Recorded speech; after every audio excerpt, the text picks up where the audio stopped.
Les psaumes bibliques du roi David fournissent de sages conseils sur la façon de vivre une vie juste. Découvrez les psaumes de David et la manière de transformer ces paroles inspirantes en actions qui transformeront votre vie. Maintenant, sur la clé de David, avec Gérald Fleury. Bonjour à tous. J'ai écrit un nouveau livre sur les psaumes de David et je crois que c'est l'un des livres les plus inspirants que j'ai jamais écrits. Les psaumes ont largement été écrits par David, bien qu'il y ait aussi d'autres auteurs. Le grand prophète Jérémie rédigea lui aussi un livre sur les psaumes de David lorsqu'il était en Irlande. C'est le seul autre ouvrage dont il est l'auteur, pour autant que nous le sachions.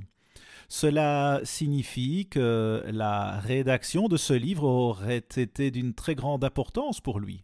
Il fonda même un grand établissement d'enseignement supérieur où il enseignait les psaumes de David et bien d'autres choses encore. Voici une citation que je souhaite vous lire à ce sujet.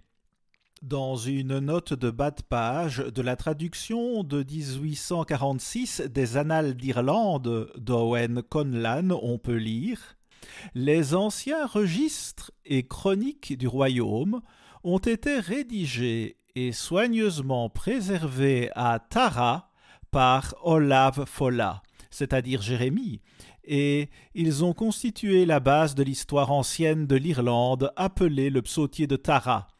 Il s'agit donc du psautier de Tara. D'où lui vient ce titre? Le psautier de Tara. De quoi s'agit-il? Nous devons nous pencher sur deux mots, psautier et Tara. Psautier signifie simplement psaume, ou peut désigner le livre des psaumes. Le Robert donne la définition suivante, un recueil de psaumes. Donc cela nous indique clairement la substance du livre de Jérémie. Et le mot recueil est approprié car il laisse entendre qu'il s'agit d'une partie des psaumes bibliques, pas tous. Alors, pourquoi le mentionner? Eh bien, Jérémie dut déraciner le trône de David et le déplacer en Irlande, et l'endroit précis où il installa ce trône était à Tara. À l'époque, c'était la capitale du pays, mais aujourd'hui encore, c'est un lieu très important en Irlande. Il possédait également la pierre du destin et la loi fut également établie à Tara. Jérémie écrivit donc beaucoup sur David, mais ce livre est axé spécifiquement sur les psaumes de David. C'est ce que cela signifie en réalité et c'est pourquoi nous en avons fait le titre de mon nouveau livre. Je pense donc qu'il s'agissait d'un livre particulièrement important pour Jérémie, parce qu'il essayait toujours d'approfondir l'esprit de David. C'était essentiel pour Jérémie. Et il a vraiment fait un travail d'une puissance inhabituelle dans ce domaine. Remarquez Acte 13, verset 22. Il s'agit d'une citation de Dieu. « J'ai trouvé David, fils d'Isaïe, homme selon mon cœur, qui accomplira toutes mes volontés. » C'est une déclaration profonde et puissante, et tout le monde peut la comprendre plus profondément et en tirer beaucoup d'enseignements. Dieu aimait David d'une manière particulière parce que David était si dévoué à Dieu. Il s'agit donc d'une étude approfondie des psaumes de David. Ce livre n'a jamais été proposé dans le cadre de ce programme et nous sommes très heureux de le rendre enfin accessible au public. Si l'on considère l'ensemble des psaumes, David en a écrit la plus grande partie, mais il y a eu beaucoup d'autres auteurs. Bien entendu, ces psaumes ont été transformés en un recueil de chants de la nation. Il chantait ces psaumes tout comme nous le faisons dans notre Église. Mais David, lui, avait des cœurs géants qu'il avait chargé de ne faire que louer et remercier Dieu tous les jours en chantant de la musique, et il nous a montré pourquoi nous devrions louer Dieu et le remercier tout le temps, tous les jours. Si vous étudiez de la bonne poésie, vous constaterez qu'elle a de la profondeur, bien qu'elle soit aussi parfois assez courte. Mais remarquez ce que dit David dans le psaume 34, verset 4. « Exaltez avec moi l'Éternel, célébrons tous son nom. » Le mot hébreu pour exalter signifie grandir, promouvoir, rendre plus grand ou plus puissant, et ainsi de suite. Dans le verset 17 du psaume 40, David écrivit « Exalté soit l'Éternel ». Dieu doit être exalté, c'est ce que David faisait en permanence pour Dieu. C'était un homme selon le cœur de Dieu qui accomplissait toutes les volontés de Dieu. Quelle déclaration puissante! Et nous avons tellement besoin de comprendre cela aujourd'hui. Considérez ce que Jérémie a fait avec ses ouvrages de David. Il étudia en profondeur ses psaumes jusqu'à ce qu'ils soient remplis de l'esprit de David, car il les lisait et étudiait tous ensemble en tant que collection, puis il recommençait à nouveau. Nous devrions donc comprendre ce sujet et capturer cet esprit. Dieu dit que cela vous conduira tout droit à son salut. Le psautier de Tara d'origine était donc une collection d'une valeur inestimable des psaumes de David. Pourquoi cela était-il si important pour Jérémie? Pourquoi est-ce si important pour nous? Eh bien, Dieu cite David comme étant un exemple pour nous, un homme selon le cœur de Dieu, et un homme qui fera toutes les volontés de Dieu. Toutes les volontés de Dieu. C'est ce que Dieu déclara à propos de David.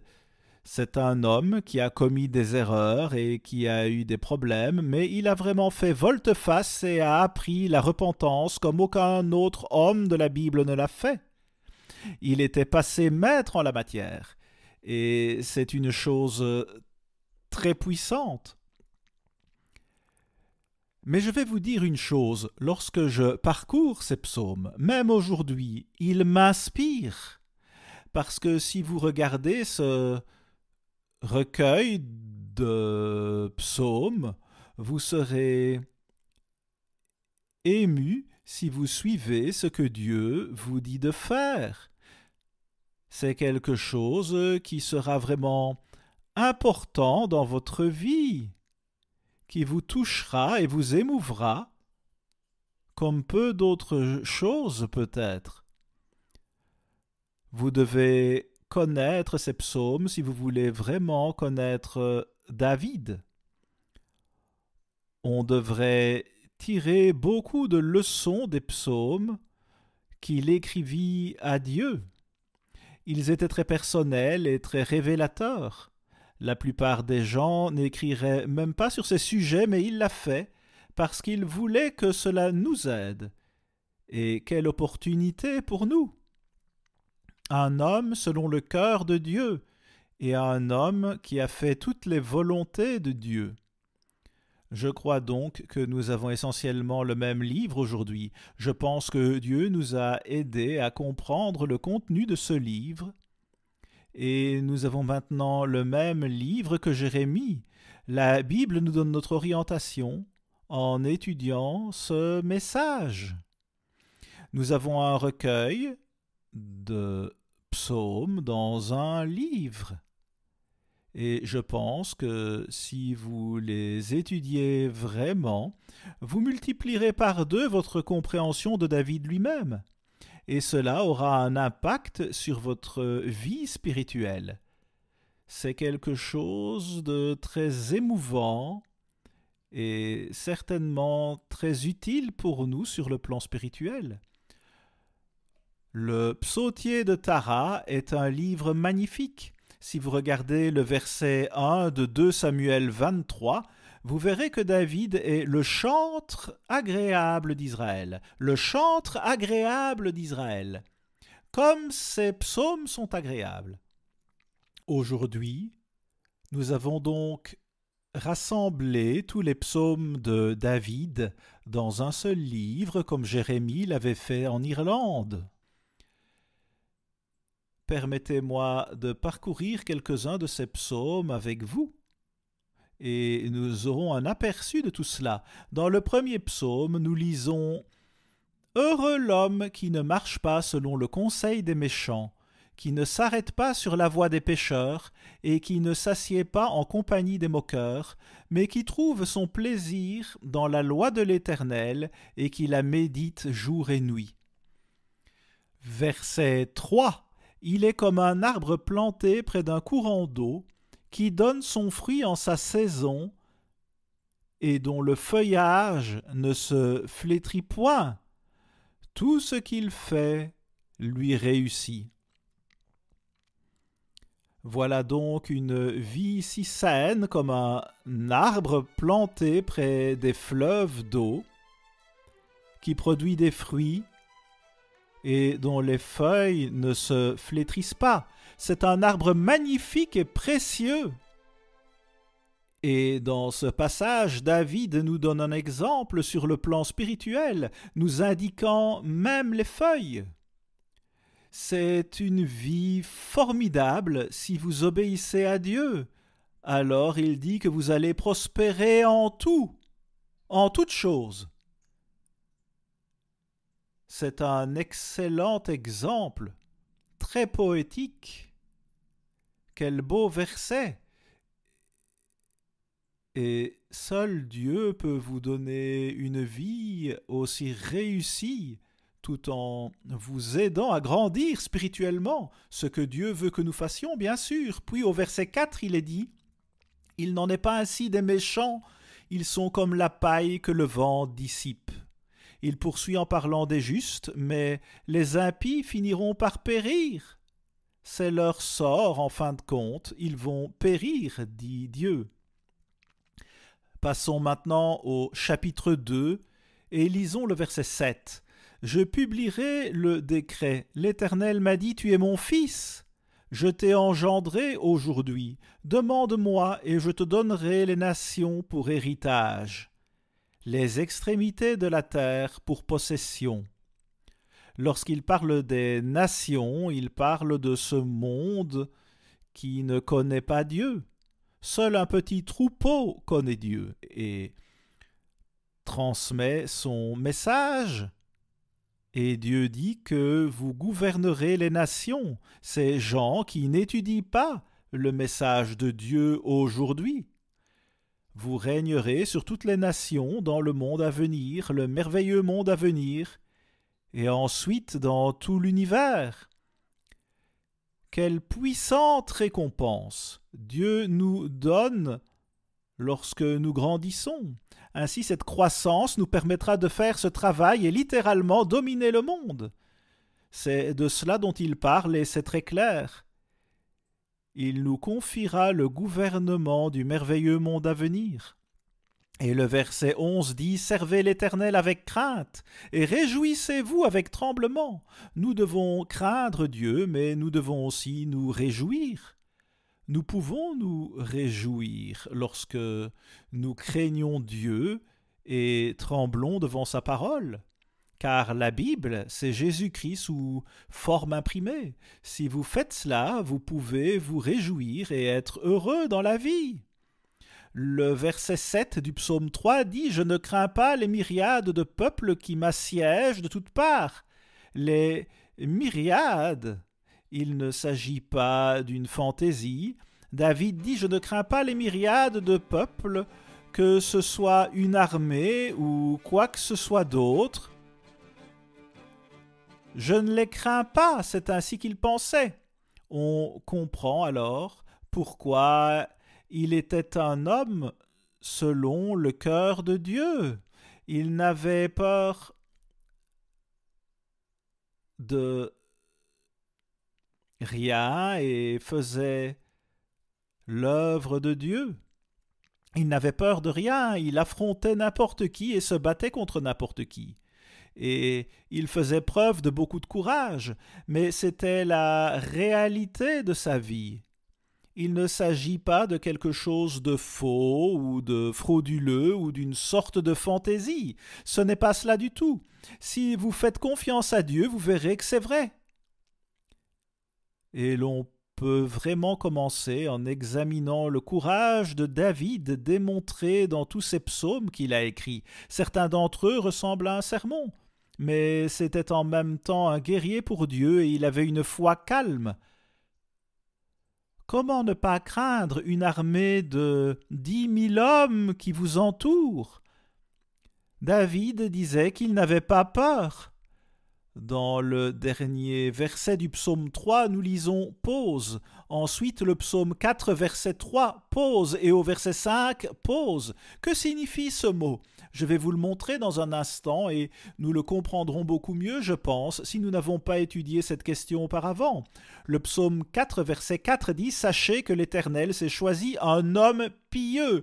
L'Éternel entend quand je crie à lui. » Dieu répondra à vos prières, vous dira ce que vous devez faire et vous aimera comme personne d'autre ne pourrait le faire.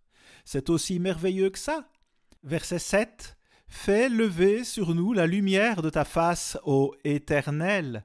Donne-nous ta lumière pour que nous voyions les choses comme toi et que tout dans notre vie soit pleinement éclairé.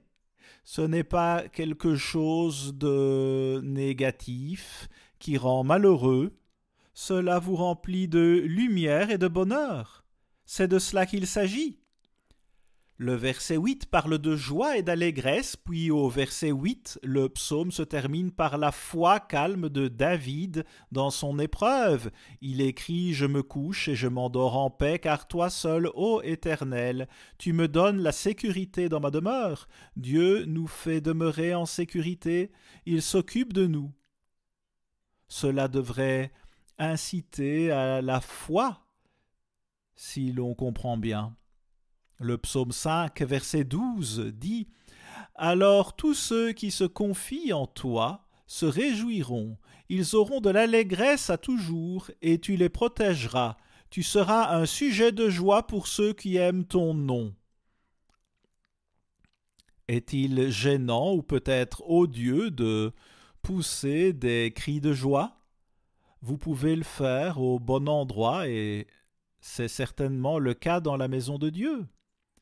Vous pouvez lire 2 Corinthiens 1, verset 24, où il est dit que les ministres devraient contribuer à votre joie. Votre joie, lorsque les ministres travaillent avec vous à la manière de Dieu, cela apporte la joie de Dieu.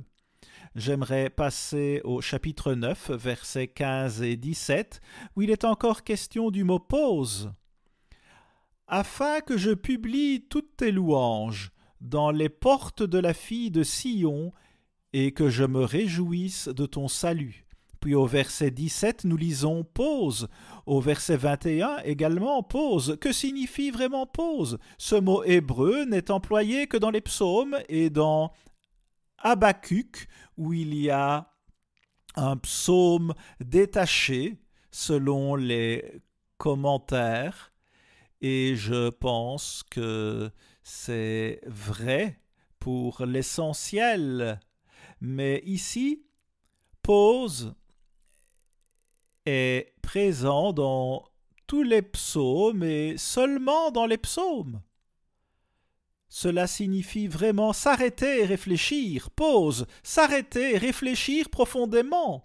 C'est de la poésie magnifique. C'est certain. Et cela va vous émouvoir et vous remuer comme ce fut le cas pour David. Et Dieu l'a vraiment inspiré, mais on ne le trouve que dans les psaumes, à l'exception de quelques versets d'Habakkuk 3, et c'est tout, car ce passage constitue lui aussi un psaume. Nous en savons donc un peu plus sur le mot « pause ». Il indique que nous devons creuser et regarder en dehors du psaume, dans certains cas, et le relier à d'autres versets et à d'autres écritures, surtout dans les autres psaumes. mais aussi d'autres livres. Cela vous aide à creuser profondément dans la parole de Dieu et à apprendre à connaître Dieu. Apprendre à connaître Dieu. Et je vous le dis, ce nouveau livre vous aidera à connaître Dieu et à être vraiment ému et remué par lui. Il y a de quoi se réjouir, c'est certain. Dans le psaume 76, il est question de comprendre les psaumes et de les approfondir. Et ce mot « pause » est puissant. Dieu nous donne ce mot pour nous dire que nous devons approfondir nos études et apprendre à penser. Il faut vraiment travailler pour apprendre à penser. Et je peux vous dire que les universités d'aujourd'hui ne le font pas comme elles le devraient. Nous devons apprendre à penser. Les psaumes nous le montrent mieux que n'importe quel autre livre de la Bible, parce qu'ils nous ordonnent de s'arrêter pour réfléchir, et c'est seulement là que vous trouvez ce mot. Pensez-y, David utilise beaucoup ce mot. Encore une fois, la Bible, c'est Jésus-Christ sous forme imprimée. Il s'agit de Jésus-Christ, de la façon dont il a vécu et de la façon dont il veut que nous vivions. Si vous ne vous arrêtez pas pour réfléchir, vous ne comprendrez peut-être que 50% de tout cela. Il faut vraiment y réfléchir. Et ces psaumes prendront vie comme jamais auparavant dans votre vie. C'est une vision expansive qui sera bâtie dans votre esprit et dans vos pensées, et vous commencerez à développer une véritable vision. Quand il n'y a pas de vision, le peuple périt. Nous avons besoin de nous arrêter pour réfléchir. À la semaine prochaine, ici Gérald Fleury. Au revoir les amis. Tous nos ouvrages sont disponibles gratuitement, totalement sans frais et sans obligation de votre part. Allez sur latrompette.fr pour découvrir toutes nos publications.